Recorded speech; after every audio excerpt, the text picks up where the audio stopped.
I'm Booger with the Lazy Opinionated Punks, and I'm gonna take on this YouTube page called Wretched.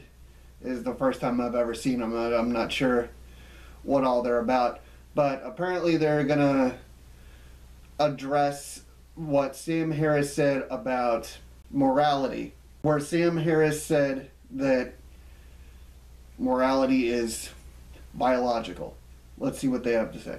A.J. Warner Wallace writing an article explaining how Sam Harris goes about the business of dealing with the issue of truth, specifically morals.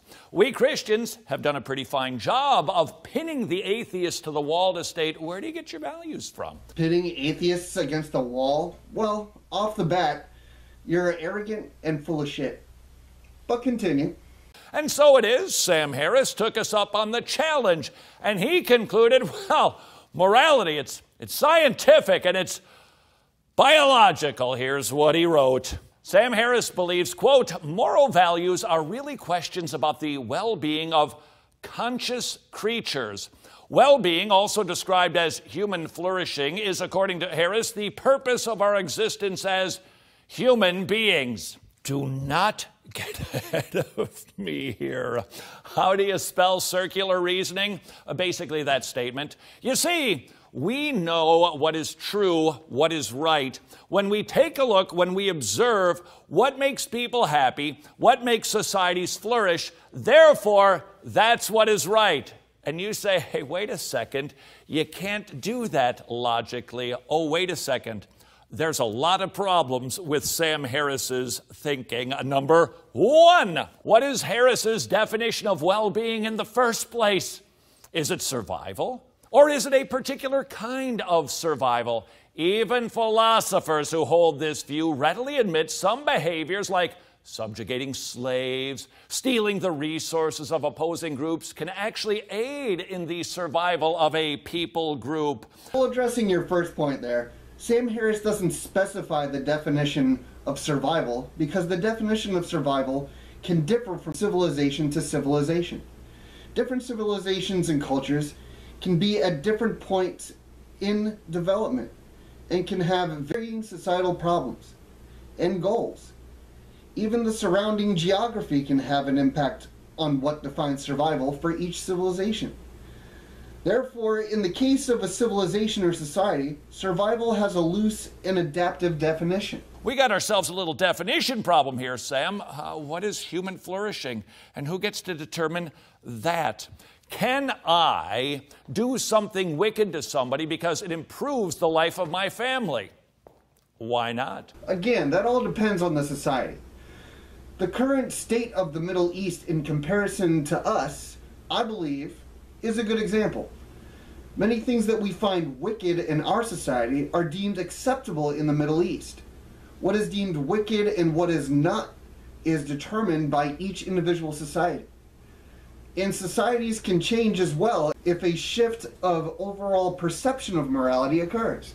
Human flourishing is defined by whom? Most likely those people who are the biggest and those people who are the strongest. And furthermore, human flourishing for which group of people? Who gets to decide which particular subsect of humanity gets to flourish? Is it the Sam Harris atheists? Is it the born-again Christians? Is it, well, you know, like Lutherans? Who gets to decide? Well, you already answered your own question when you said those people who are the biggest and those people who are the strongest. But I also add that morality of a society is not only determined by those with power or great numbers, but also those who are well-spoken. Overall, the morality of a society is dictated by whatever factor has the most influence. Problem number two. Those who believe the pursuit of human well-being is the origin of moral truth, like Sam does, begin with a definition of well-being already infused with moral truth. Who gets to determine the right or wrong way to survive or flourish? Again, by whoever or whatever has the most influence on that society. That influence normally comes in the form of what we call government. Problem number three for Sam. This view fails to determine which behaviors are actually beneficial. Well, you can't have an overall definition and determination of what is beneficial when that definition can vary from society to society. It is possible to determine that certain behaviors can benefit most societies, but those behaviors don't necessarily benefit all. I think the best example is to look at all of the flourishing countries of the world. No countries run exactly the same, yet they flourish, many independently from each other to a certain degree. In other words, there's more than one way to skin a cat, and there's more than one way to run a country.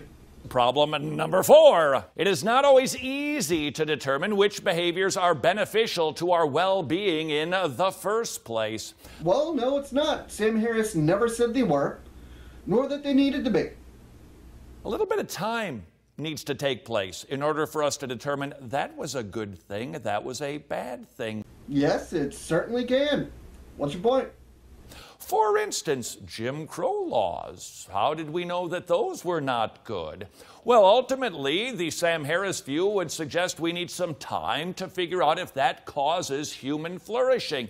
And if you happen to be a white landowner in the South, you would say, yes, that improves my human flourishing. Yes, societies and slave owners can benefit from slavery, but the slaves don't.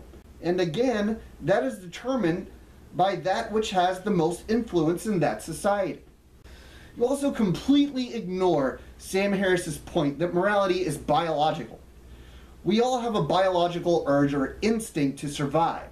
We instinctually don't want to be mortally wounded nor killed. That instinct is our correlation with morality. When we see another person in pain, or think of or see another's death or suffering, our survival instinct is triggered toward that other person. We call that empathy. When we get hurt or become sad, angry, depressed, we don't wish those things on others because we don't wish them on ourselves. And we do our best to treat others as we would like to be treated because we hope that doing so will prompt them to do the same. That we recognize each other's acknowledgement for the other's instinct for biological as well as mental preservation. People also have the ability to go against that biological instinct. And that is where the question of moral or immoral begins. How do we know what is good? How do we know what is evil? It is only Christianity with an objective standard of morality that can say slavery is sinful. Morality is certainly not objective. It's subjective. And I'll tell you why. I know a similar scenario has been presented before, but it bears repeating. And the scenario is this. Your dog and a neighbor that you greatly dislike have fallen through ice on a large pond. They're both drowning and freezing to death. You have time to save only one. Who do you choose?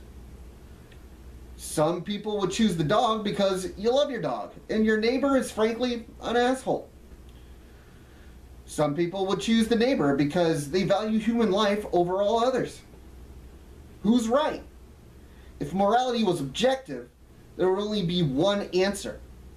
What would you say if that answer wasn't what you would do? You can't question it because your answer would be wrong, regardless, and there would be no other valid argument or perspective. Morality isn't so black and white. Your religion nor your God have a monopoly on the perspective of morality. So get over yourself. Your Bible actually endorses slavery. Sure, you can say that's in the Old Testament, and we don't follow that anymore.